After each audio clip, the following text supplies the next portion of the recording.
Bom, pessoal, então nós vamos falar um pouquinho de osteoporose. Eu dividi essa aula em duas, então essa primeira parte a gente vai falar um pouquinho de alguns conceitos importantes, umas definições, e também vamos começar a falar um pouquinho do tratamento na parte das reposições de cálcio e vitamina D.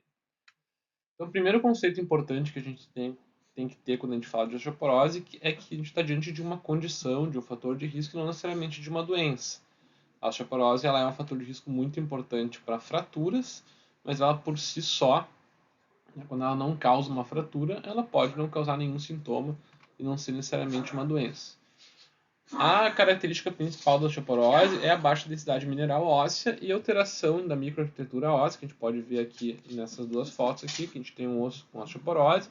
Vocês viram que a gente tem uma diminuição importante da quantidade de cálcio do osso, né, que é a baixa densidade mineral, e também uma alteração da microarquitetura com uma diminuição importante quando a gente compara com o osso normal dessas trabéculas. Tudo isso causando, então, uma fragilidade óssea que vai culminar com fraturas, como a gente pode ver aqui nesse quadrinho, que é uma figura, né, clássica de como se apresenta, por exemplo, uma mulher com osteoporose, que ela perde altura por fraturas de vértebras, pode ter fraturas de quadril, fraturas de outros ossos também.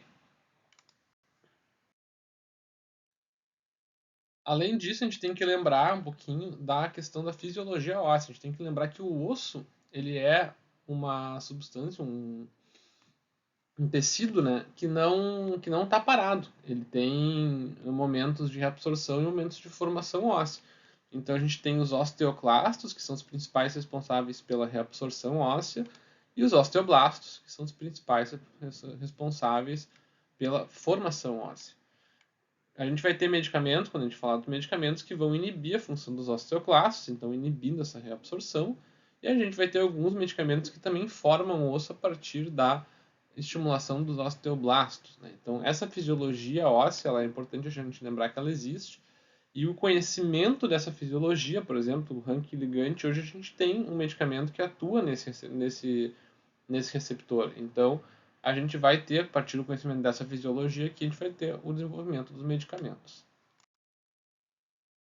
Como eu falei anteriormente, hoje em dia, de maneira mais contemporânea, a gente tem utilizado o osteoporose como um fator de risco. E fator de risco a gente normalmente usa em calculadoras, fazendo aqui um paralelo com a questão do risco cardiovascular. A calculadora de risco da osteoporose é o FRAX. O FRAX, então, ele é uma calculadora que foi desenvolvida na Inglaterra. Ele usa dados de cada país, então a gente tem o FRAX com os dados brasileiros, a partir de estudos epidemiológicos brasileiros, e a gente preenche essa calculadora com vários dados, não só a densidade mineral óssea, que é como se fazia diagnóstico de osteoporose antes da introdução desse tipo de calculadora. Então, a densidade mineral óssea, medida pela densitometria, que a gente vai falar um pouquinho daqui a pouco, ela é uma das partes do FRAX. Né? Além disso, se entra vários outros dados, e a partir da entrada desses dados e da densitometria, a gente vai ter então um cálculo que vai nos dizer o risco daquela paciente ter uma osteoporose, ter uma fratura nos próximos anos, né? Uma fratura maior e uma fratura de quadril. E a partir daí a gente vai definir se a paciente recebe tratamento ou não. Vocês podem acessar o Frax com muita facilidade pelo site da Abraço, tá? Esse aqui é um print do site. A gente vai fazer isso na aula quando a gente for discutir o CCF de osteoporose. E além do Frax, nesse site tem também uma segunda parte da avaliação onde se plota o resultado em cima de gráficos, de também dados epidemiológicos para definir se faz tratamento ou não.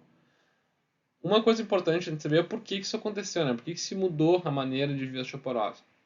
Uma das razões principais é que se viu que boa parte das pessoas que tinham fraturas osteoporóticas, fraturas por fragilidade óssea, elas tinham uma densitometria que não tinha diagnóstico de osteoporose. Então, se desenvolveu esse tipo de ferramenta aqui, entendendo que a densitometria óssea ela é importante, mas só a densitometria óssea não consegue definir todos os pacientes que vão se beneficiar do tratamento ou de algum tipo de prevenção de fraturas. Esse diagnóstico desse slide é o diagnóstico clássico de osteoporose, então ele ainda é muito importante porque todos os estudos, né, dos medicamentos, pelo menos os medicamentos mais antigos, que são os que a gente mais utiliza para tratar a osteoporose hoje ainda, eles foram baseados nesse diagnóstico aqui. Então a gente tem que conhecer esse diagnóstico e se a gente estiver diante de um paciente com esse tipo característica aqui, a gente vai ter diagnóstico de osteoporose, a gente está autorizado a fazer o tratamento, né? Mas lembrando que hoje em dia a gente usa mais aquela questão do Frax e dos limiares de fratura. Então, o diagnóstico pode ser feito em um paciente que teve uma fratura com um trauma mínimo que é queda da própria altura, ou um trauma com pouca energia, então a gente não tem uma definição muito clara, assim, mas é mais ou menos isso. Ou então pode ser um diagnóstico densitométrico. Né? A densitometria ela é um exame que, teoricamente, todas as mulheres acima de 65 anos e todos os homens acima de 70 anos deveriam fazer como rastreamento. Se a pessoa tem algum fator de risco, a cidade pode até diminuir um pouquinho. E a gente define a osteoporose, então, como um desvio padrão menor que 2,5 em relação ao score-T. O que é o score-T? O score-T é uma comparação, então, daquela pessoa que está sendo examinada pela densitometria com uma pessoa do mesmo sexo e da mesma raça, porém na idade do pico de massa óssea, que é em torno de 20 a 30 anos. Então, na verdade, se a gente for pensar um pouquinho, isso aqui é uma curva de Gauss, né? A gente está comparando com uma média populacional, aquele paciente, e se ele tiver menos 2,5 de padrão, ou seja, se ele estiver na pontinha da curva, a gente define ele como doente, como osteoporose. Provavelmente por isso, né, que só esse diagnóstico aqui não pega todas as pessoas que deveria pegar, e por isso que a gente hoje acredita que é melhor usar aquele score do Frax, como eu mostrei anteriormente. Aqui eu vou mostrar 2 slides sobre densitometria, só para vocês terem uma ideia de como é que isso é feito, sim, algumas coisas importantes que a gente tem que observar, porque já que uma vez que isso aqui vai definir boa parte do tratamento, então a gente tem que saber olhar um pouquinho, pelo menos, tá? Pelo menos a parte básica. Então, normalmente a densitometria ela vem assim, ela vem dividida entre densitometria da coluna e densitometria do fêmur. Essas linhas aqui amarelas, elas estão mostrando o que está sendo medido, então tudo aqui dentro está sendo medido, e na coluna normalmente se dividem por vértebras lombares, L1, L2, L3, L4. Coisas importantes que a gente tem que observar. Primeiro, se essa linha amarela está direitinho, porque se ela passar reto aqui, ó, a gente vai medir aqui uma área que não tem nada, que tem ar, e vai ter uma densidade óssea muito menor e vai falsear para baixo a densidade óssea dessa vértebra.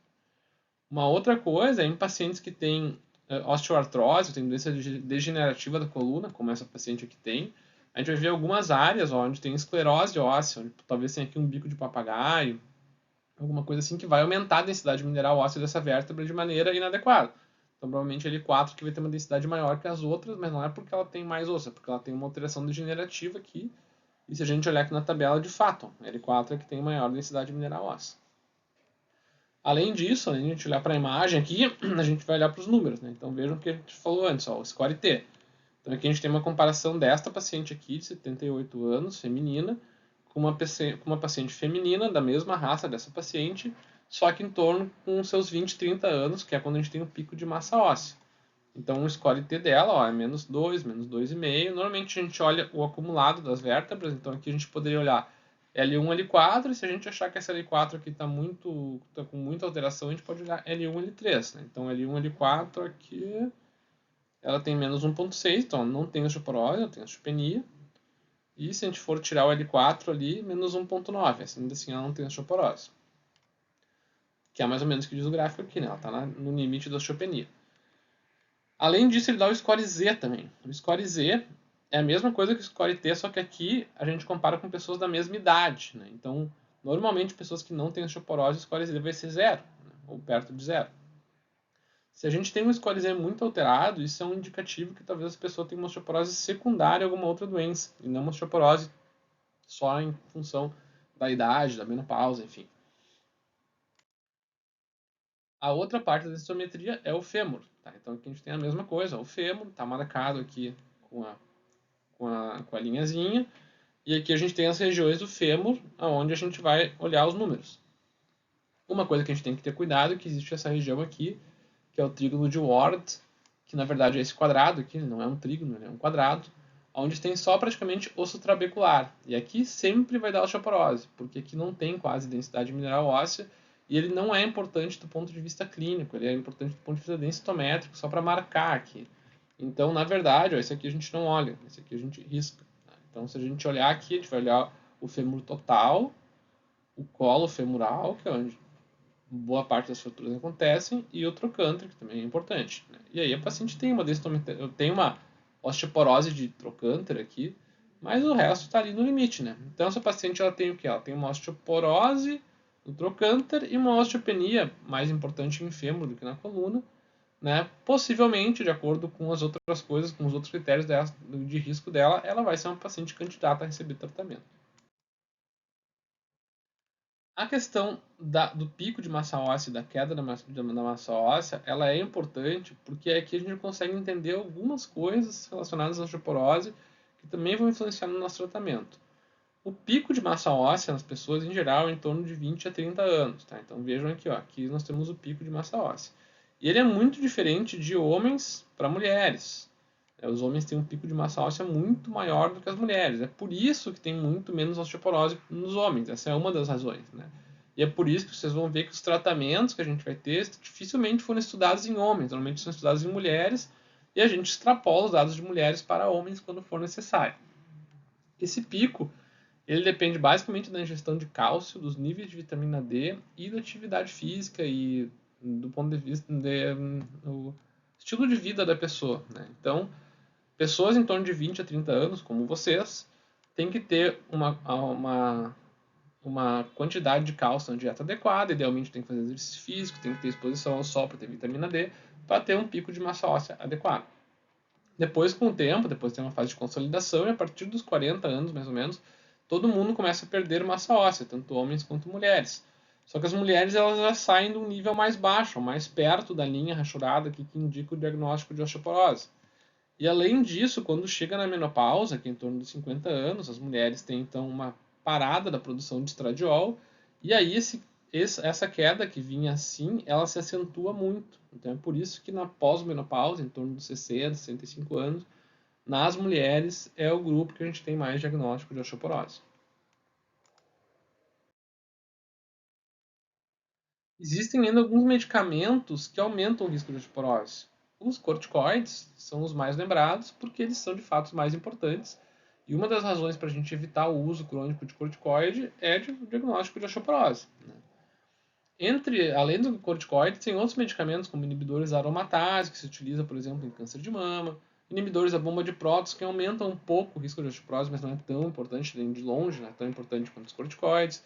Alguns anticonvulsivantes, as tiazolidinedionas, que são medicamentos que podem ser utilizados no tratamento do diabetes, mas bem pouco utilizados hoje. E até alguns antidepressivos também tem alguns estudos mostrando que podem aumentar o risco de osteoporose. Uma outra questão importante é a questão da ingestão de cálcio. Como vocês viram ali, o pico de massa óssea depende da ingestão de cálcio. E nos pacientes que tiverem osteoporose, a gente vai provavelmente suplementar cálcio. A gente vai discutir um pouco mais disso também na aula quando a gente fala dos CCFs, mas o cálcio ele é um dos elementos importantes na formação do osso. E se a gente for ver, existe uma ingestão adequada diária recomendada, né, que varia de acordo com a idade, mas se a gente for ver assim, em adultos é algo em torno de 1 grama por dia. Né? E é 1 grama por dia que, idealmente, a pessoa deveria adquirir na sua dieta. Ela deveria comer 1 grama por dia de cálcio. E como é que a gente faz isso? Quais são os alimentos que têm cálcio? Basicamente são leite e derivados. Né? Se vocês forem ver aqui nessa tabela, aqui, que são alimentos ricos em cálcio, a gente vê que leite e derivados têm muito mais cálcio que quase qualquer outra coisa, talvez com exceção da sardinha em conserva, que não é um alimento que está muito na nossa dieta habitualmente. Então, se a gente pensar que a gente precisa de 1 grama de cálcio por dia, a gente teria que tomar mais ou menos uns 2 ou 3 copos de leite, 200 ml por dia, ou então uns 2 copos de leite mais uma fatia de queijo ou requeijão, ou, quando possível, comer vegetais verdes escuros, que também tem bastante cálcio. Se a gente for pensar um pouquinho, provavelmente a gente não faz uma dieta com quantidade adequada de cálcio, e aí o que se faz, né, especialmente naqueles pacientes que têm uma doença óssea, que tem osteoporose, osteopenia, é suplementar cálcio. E a suplementação de cálcio é feita com sais de cálcio. E aí a gente tem que saber que dentro de um sal, por exemplo, do carbonato de cálcio, que é o mais utilizado, existe um pedaço de cálcio e um pedaço de carbonato. No caso do carbonato de cálcio, 40% do carbonato de cálcio é cálcio elemento, é cálcio mesmo. Então a gente tem que calcular se a gente quer 1 grama de cálcio por dia, quanto a gente precisa dar de carbonato de cálcio. Então, por exemplo, para a gente ter 500 miligramas de cálcio elemento, a gente tem que ter 1.200 miligramas de carbonato de cálcio. E é por isso que vocês vão ver que as prescrições, normalmente, elas são algo parecido com isso. 1 grama, ou 1000 miligramas, né, de carbonato de cálcio 2 vezes por dia. Por quê? Porque aí vocês vão estar dando praticamente 1 grama de cálcio só de suplementação, mais do que a pessoa come, e provavelmente ela vai chegar naquela necessidade que ela precisa. Existem alguns medicamentos onde tem já 500 miligramas de cálcio mais vitamina D, por exemplo. Né? E daí já não é necessariamente tem carbonato, mas ele já diz cálcio 500 miligramas, a gente tem que sempre ver se é o cálcio elemento. Uma outra coisa importante da gente observar quando a gente utiliza sais de cálcio é que existe um limite de absorção, que é em torno de 1 a 1,5 gramas do sal por tomada. Né? Então não adianta ficar aumentando muito mais a dose, porque a gente não vai aumentar a absorção. A absorção ela chega num platô. Né? Então é por isso também que vocês vão ver que normalmente as prescrições elas são divididas em mais de uma tomada por dia. Por exemplo, 1000 miligramas de carbonato de cálcio 2 vezes por dia. Ou 1500 miligramas de carbonato de cálcio, que a gente está vindo aqui assim mais ou menos, 2 ou 3 vezes por dia. Dificilmente vocês vão ver uma prescrição de 2 gramas de carbonato de cálcio, porque provavelmente a pessoa não vai absorver 2 gramas de carbonato de cálcio, ou vai absorver mais ou menos a mesma coisa que ela absorveria de 1,5 ou de 1 grama. E daí a gente vai ter que dividir as tomadas para garantir uma boa absorção. Em relação à vitamina D, a vitamina D ela é formada na nossa pele, né, pela exposição solar, e a deficiência muito importante de vitamina D em adultos ela causa a osteomalácia, em crianças ela causa o raquitismo. O raquitismo é uma doença que hoje a gente praticamente não vê, porque existe uma suplementação de vitamina D praticamente sistemática nas crianças hoje em dia, tem vários alimentos que são enriquecidos com vitamina D, então é muito raro a gente ver raquitismo hoje em dia. Por sua vez, a deficiência de vitamina D, a depender de como a gente fizer esse diagnóstico, em quem a gente procurar, ela é bastante frequente. Né? Se a gente for ver, a gente tem alguns estudos aqui do Rio Grande do Sul, aqui de Porto Alegre, feitos pela equipe do hospital, onde a gente tinha cerca de 80% dos pacientes, ou pacientes internados, ou pacientes idosos em instituições, que tinham deficiência de vitamina D. E aqui cabe a gente lembrar assim, que essa deficiência ela é definida por um nível sérico de vitamina D, que é uma definição de especialista. Então, em algum lugar vocês vão ver escrito que a deficiência de vitamina D é quando é menor que 30, outros quando é menor que 20. E isso é motivo de discussão até hoje. Né? A gente não sabe exatamente qual é que é o número correto, mas provavelmente abaixo de 20 a gente já tem alguma repercussão sobre o metabolismo ósseo. Por sua vez, a reposição de vitamina D ela pode ser feita de diferentes maneiras. Dá para utilizar uma vez por dia, uma vez por semana. Tem estudos até de uma vez por mês da dose. Claro que a dose ela vai aumentando, né? Se a gente vai aumentando o espaçamento. E hoje, né, essa reposição ela já foi definida como 800 unidades por dia. Hoje o que se aceita mais é algo em torno de 2.000 unidades por dia dentro desses diferentes esquemas terapêuticos. E aqui é importante a gente também prestar atenção em uma coisa. A gente tem a vitamina D, é uma vitamina lipossolúvel.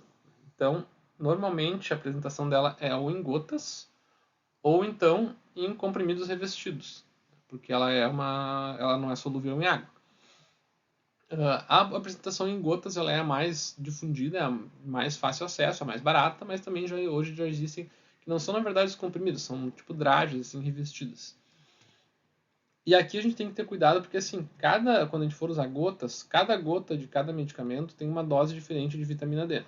Então se a gente for prescrever vitamina D em gotas, a gente tem que saber qual é, que é o medicamento que o paciente vai comprar para saber a dose que a gente vai dar. Se a gente for usar os comprimidos, enfim, drágeis, aí não é tão problemático, porque daí vai estar escrito lá, cada forma farmacêutica tem 2.000 unidades, tem 1.000 unidades, daí o paciente toma uma ou duas ou três, enfim.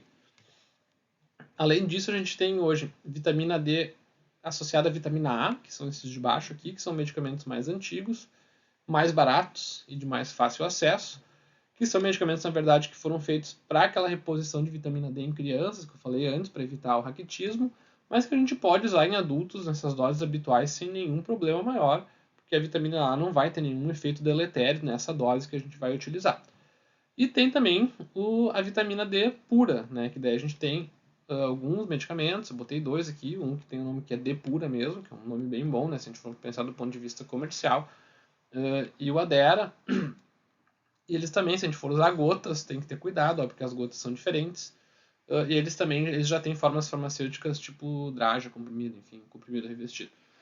Aí a gente pode utilizar a dose que a gente quiser, tá? Mas a gente tem que, quando prescrever vitamina D, a gente tem que ter o cuidado de conversar com o paciente, ver qual é que é a vitamina D que ele vai adquirir, ou então, nesse caso especificamente, prescrever o nome comercial.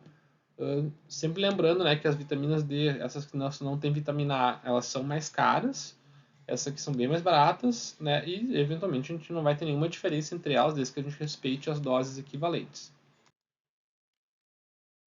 E por fim, a gente vai falar um pouquinho do calcitriol. Tá? O que é o calcitriol? O calcitriol ele também é um medicamento, tem outros medicamentos, assim como o calcitriol, que fazem a mesma coisa, que são muito parecidos, que é a vitamina D ativa. E daí a gente tem que lembrar um pouquinho também de como é que funciona a, o metabolismo da vitamina D. Então, a gente tem a exposição solar, a gente transforma 7-dehidrocolesterol em colecalciferol, que é a vitamina D3. Essa vitamina D3 vai lá no fígado, é hidrolisada uma vez, formamos a 25-hidroxivitamina D3, entre outras coisas, mas essa aqui é que nos interessa. Ela vai lá no rim, é hidrolisada a 1,25. A 1,25 de hidroxivitamina D3, ela é a forma da vitamina D ativa, é ela que vai agir no rim, que vai agir nos ossos, que vai agir no intestino, aumentando a absorção de cálcio, enfim, ela que vai fazer a função da vitamina D. E o calcitriol é 1,25. Então o calcitriol, por isso que a gente chama o calcitriol de vitamina D ativa. Aquela vitamina D que a gente falou no slide anterior, é isso aqui, ó, vitamina D2, né? São suplementos. Então, se a gente der vitamina D2 suplementos, ou mesmo orientar a exposição solar para uma pessoa que tem insuficiência renal, provavelmente ela não vai conseguir fazer tudo isso aqui, porque o rim dela não vai conseguir fazer 1,25. Ou para uma pessoa que tem hipoparatireoidismo, não tem PTH, também não vai conseguir fazer isso aqui, porque o PTH, essas enzimas de hidroxilação, elas dependem do PTH. Então, nesses casos, a gente vai usar calcitriol. Então, o calcitriol ele fica reservado para aquelas situações onde tem uma disfunção hepática importante, disfunção renal importante, hipoparatireoidismo ou algumas doenças de metabolismo ósseo mais raras, alguns raquitismos, hipofosfatêmicos, enfim. Mas, de maneira geral, quando a gente está falando de suplementação de vitamina D em pessoas que não tenham nenhuma alteração desses órgãos aqui, ou então que não tem nenhuma dessas doenças do metabolismo ósseo mais importantes, pessoa com osteoporose, a gente não deve usar calcitriol, a gente deve usar vitamina D normal, porque ela vai fazer isso aqui. E é importante que ela faça toda essa rota aqui, porque existem outros metabólitos da vitamina D, que alguns que a gente nem sabe exatamente qual é que são a função e que talvez tenham alguma função importante em toda essa história do metabolismo ósseo.